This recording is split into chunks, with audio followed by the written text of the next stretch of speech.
এদিকে গতকালের পর আজও তুলকালাম পরিস্থিতি তৈরি হয় যাদবপুর থানার কাছে এবিভিপির মিছিল ঘিরে। এবিভিপির মিছিল আটকায় পুলিশ।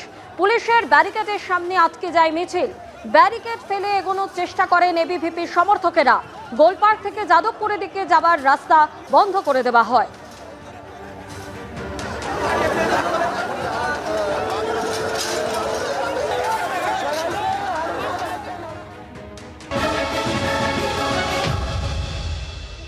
এটা দল নিয়ন্ত্রিত সরকার নয়।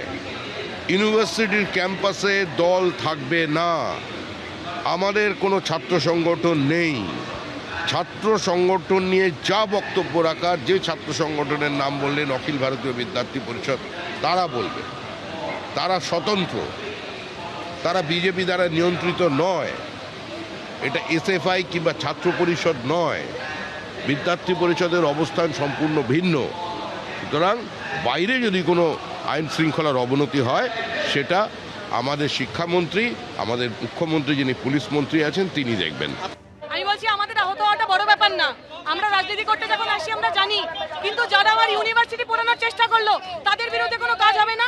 যে গুন্ডারা এই কল দিল যে যাদবপুর চলো, যাদবপুর চলো মানে কি, আসলে যাদবপুরকে ভাঙার জন্য যাদবপুরের দিকে চলো, তাদের আটকাতে পারলো না। এইখানে বাচ্চা মেয়ে, এই বাচ্চা মেয়েগুলো আবার পুলিশ, বেল পুলিশ, তারা অ্যাটাক করছে।